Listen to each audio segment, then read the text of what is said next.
Dobrodošli na kanal Codex Militarija.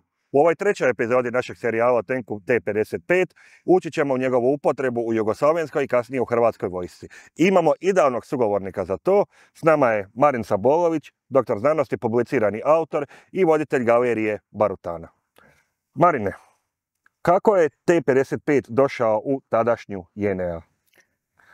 Dakle, što se tiče upotrebe tenka T-55 u Jugoslavenskoj narodnoj armiji, treba znati da postoje rekao bih, dva modela upotrebe JNA. Prvo je bilo po Marshallovom planu korištenje zapadne tehnologije, a onda kasnije s poboljšanjem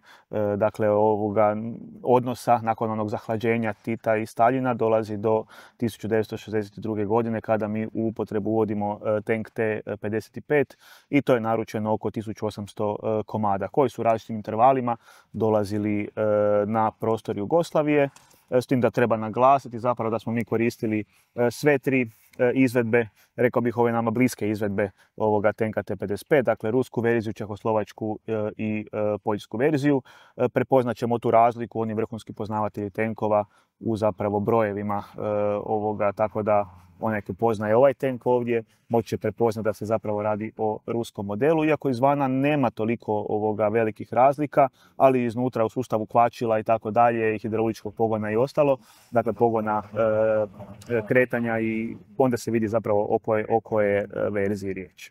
Odlično, ući ćemo u idućoj epizodi u njega, pokazat ćeš nam sve te stvarčice i detalje koji nas zanimaju, ali idemo dalje. Izbio je rat na ovim prostorima i T-55 je u to doba tenk koji je najšire upotrebi u tadašnjoj JNA. Kako Hrvatska dolazi do njega? Da, i 72, 84, oni su u tom trenutku još uvijek u, neću reći povojima, oni su već aktivno korišteni samo u Jugoslavenskoj narodnoj armiji, ali ono što treba znati da, dakle, Hrvatska vojska, pa tako i sama, dakle, Jugoslavenska narodna armija je provodila temeljnu vojnu obuku vezanu upravo uz ovo sredstvo, dakle tenk T-55. Tako da najviše aktivnih, nazovimo to tako i pravim imenom, vojnih lica Jugoslavenske narodne armije i pričuvnih, dakle oni koji su završili škole rezervnih oficira, a i sami ročni vojnici su zapravo znali koristiti ovo sredstvo, tako da smo mi zapravo već imali obučene posade. Dakle, to je posada koju čini i zapovjednik, i poslužitelj tenka, i topnik, i vozač. Imali smo sve te komponente riješene i onda jednostavno dogodio se Domovinski rat. Ono što je kod nas bio paradoks, mi smo imali posada, mi smo imali tenka. To je kod nas bio, rekao bih, problem, jel? No, međutim, 1991. godine, već u tamo kasnu jesen, odnosno u ranu jesen, u rujnu 29.9. konkretno, evo na području Bjelovara, odnosno 32. Varaždinskog korpusa, došli smo do impozantnog broja tenkova koji su kasnije korišteni. Dakle, ono što treba znati da do tog rujna 1991. godine, a moramo znati da u to vrijeme imamo i dakle već poprilično složenu situaciju na području istoka Hrvatske i istočne Slavonije. Imamo poprilično kompliciranu situaciju u zapadnoj Slavoniji. Imamo poprilično kompliciranu situaciju u Dalmaciji, Dalmatinskoj Zagori. Na području Dubrovnika zapravo tenkova gotovo nema, nego se mi samo uglavnom bavimo uništavanjem tenkova. Jel? A i tu smo bili recimo kratki na neki način. Jel? Dakle, teško je bilo doći do protuoklopnih sredstava, iako su protuoklopna sredstva upravo za ovaj stroj u ono vrijeme već i bili solidno razvijeni. No, međutim, naravno, s obzirom na onaj embargo naoružanja, s obzirom na to da je Jugoslavenska narodna armija pokupila, odnosno stavila pod svoju kapu i one republičke zalihe i tako dalje, nije bilo dakle sustava, pa ni onih najobičnijih tromblona na kraju kraja, da ne govorimo o nekakvim lakim prenosnim sustavima koji su služili za protuoklopnu borbu. Pa smo mi bili zapravo koncentrirani u to vrijeme na djelovanje prema tenkovima, a od rujna 1991. godine imamo već i svoje prve tenkove, svoje prve posade. Konkretno u Bjelovaru imamo preko 50 komada tenkova T-55 koji su iz 265. motorizirane brigade Jugoslavenske narodne armije došli u upotrebu. I ono i osim njih imamo mi u druge izvedenice, imamo i tenk za izvlačenje u tom trenutku koje koristimo i mostopolagač. Doduše oni se rijetko koriste, jer nije toliko bilo potrebe, ali od rujna 1991. godine već možemo razmišljati i o nekakvim napadnim operacijama, dakle ne samo obrambenim operacijama, nego nekim napadnim akcijama gdje ćemo koristiti ovo sredstvo s već poprilično uhodanim posadama. Odlično, znači to je nekakva prednost imati vojni rok kad imaš tu bazu ljudi kojima samo treba oružje da stupa u borbu. Tako je. Mnogi onako, taj sukob u Domovinskom ratu je možda za nekakvu svjetsku javnost izgledao neobično, da vi zapravo imate spremne ljude koji nemaju oružje, no međutim odsluženje vojnog roka je činilo svoje, vojni rok je bio dug, već se vodila oni vesovi, dakle vojna evidencijska specijalnost koju ste imali u Jugoslavenskoj narodnoj armiji, odmah su naši uredi za obranu i štabovi popisali ljude, popisali posade i vi ste recimo u Bjelovaru bez jednog tenka imali oklopljenu postrojbu koja je bila tenkovska postrojba. Oni su jednostavno ušli unutra i krenuli raditi, dakle oni su to sve znali. Ono što je kod tenka T-55 rekao bih je nekakvo pravilo da zapravo tu nema nikakvih izmjena, on je vrlo ako ste obučeni, vrlo jednostavan za korištenje i oni su jednostavno ušli unutra, po borbenom rasporedu sve je bilo složeno i vi ste jednostavno krenuli raditi s njim. I kako onda išao taj tok opremanja Hrvatske vojske? Da li su bili zarobljavani po vojarnama ili u borbi? Na koji način je Hrvatska vojska stjecala ove tenkove? Najviše tenkova je bilo, neću reći ni zaplijenjeno, radilo se o hrvatskim tenkovima, jer Hrvatska je financirala Jugoslavensku narodnu armiju, dakle mi smo na neki način oslobodili svoje tenkove, preuzeli ih, ajmo to tako nazvati, i krenuli smo djelovati po Hrvatskoj. Manji dio njih je u borbi, ali bilo je oni koji su napustili tenkove, otišli, ili su recimo tenkovi bili pogođeni, doživjeli su pogodak, ali oni su se jako brzo servisirali, imali smo i te radionice, imali smo obučene i majstore na kraju krajeva i radili su i oni su vrlo brzo vedeni u upotrebu. Ono što je jako važno istaknuti a mislim da to isto nije praksa u nekom svjetskom ratovanju, je zapravo činjenica da je sama posada bila obučena automatski i održavati to sredstvo, tako da zapravo vozač je znao i namjestiti kočnice, zategnuti kočnice, riješiti kvačila, znači oni su automatski bili tehnički opremljeni, jer ono što su rekli, nemamo puno dijelova, svi njegovi dijelovi su preko 30, svaki komad njegov je preko 30 kila, nema se tu na kraju što ni strgati i zbog toga je bio toliko pouzdan. Jer ono što treba uvijek istaknuti, kad god pitate bilo koga, a vjerujem da i tak pitate mene, ja ću vam isto odgovoriti, je li vam je draži Tesla ili Land Rover Defender iz 95. godine? Meni je draži Land Rover Defender iz 95. godine. Što bi rađe imali u borbi? Teslu ili Land Rover? Land Rovera. Tako i u ovom slučaju isto.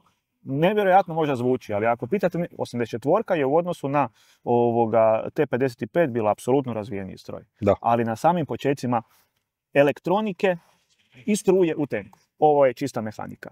I jednostavno oni kad su ušli u sustav i bili su obučeni na tenku T-55, moramo računati dosta već ljudi koji su bili možda malo stariji i tako dalje, njima je bila draža tank T-55 nego 84. I svakog tenkista kojeg pitate reći će vam T-55 ima ono nešto što 84. nije imala, a to je sigurnost.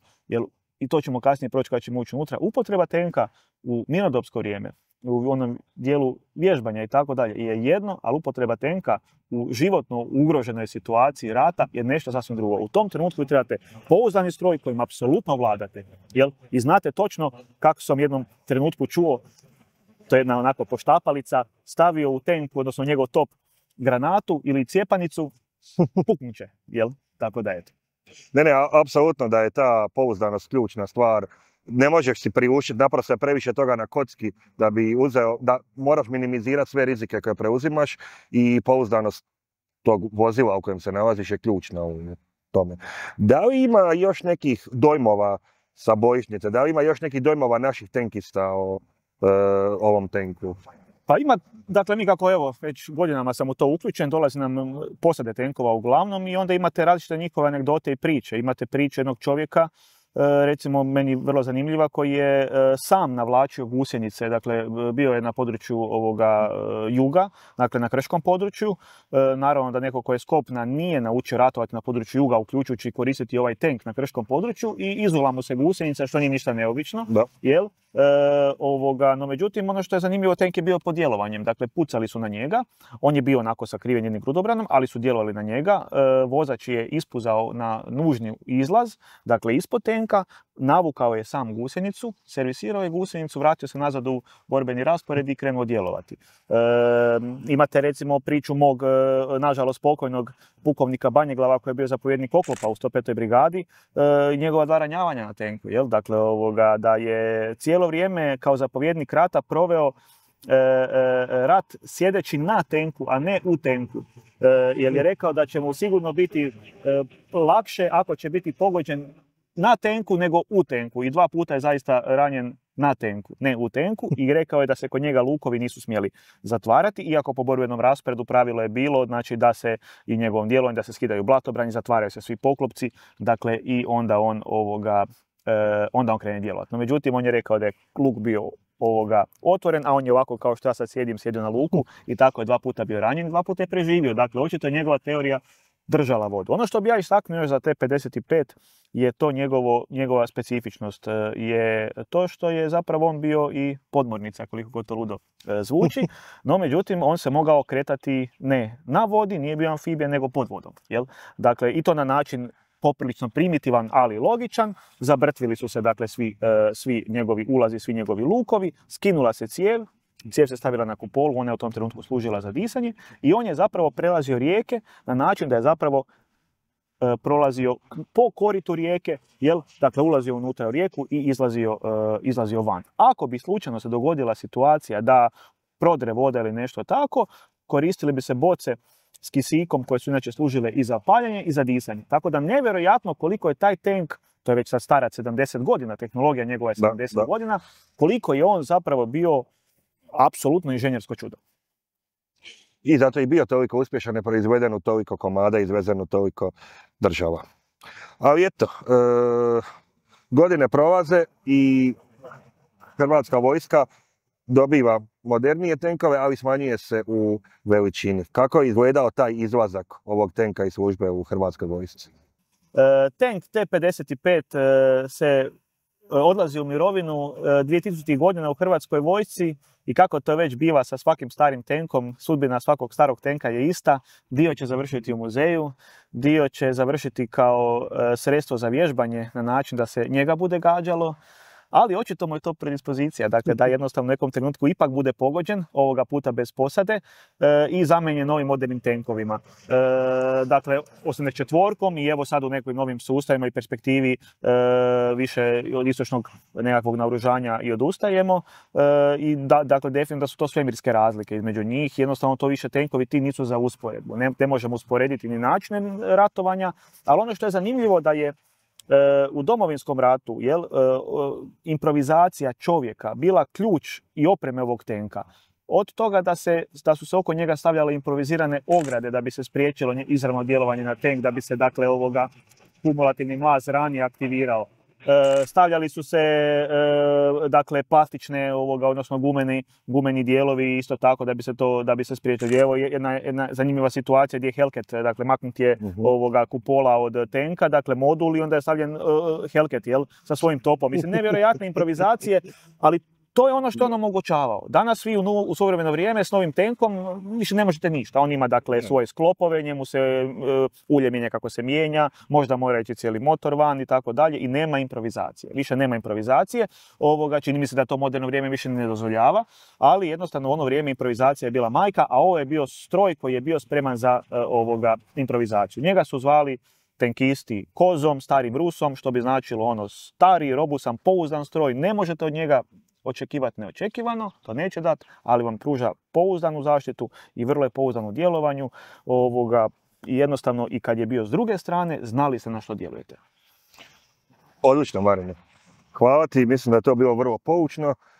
Još ćemo te slušati u idućoj epizodi kad ćeš nam malo detaljnije pojasniti sustave na ovom tenku. Dragi gledatelji, to bi bilo to za ovu epizodu.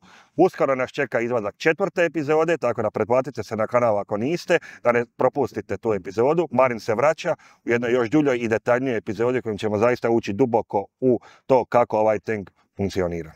I nadam se da se uskoro opet vidimo.